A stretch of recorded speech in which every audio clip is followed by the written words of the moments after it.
everyone, welcome back to another video from Webtech Tutorial.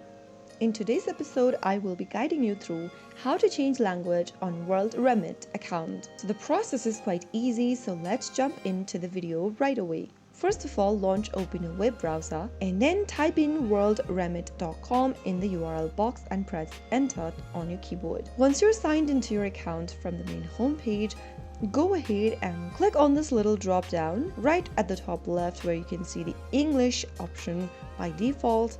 Click on it and then expand through the list of language options and click on one of the languages of your choice. Soon after that, you will be able to see your display in the selected language. So that is how easy it is. If you found the video to be helpful, go ahead and give us a thumbs up. Don't forget to subscribe to the channel by hitting the subscribe button. Also, press on the notification bell so that you'll never miss another upcoming upload from us. I will be back again in the next episode.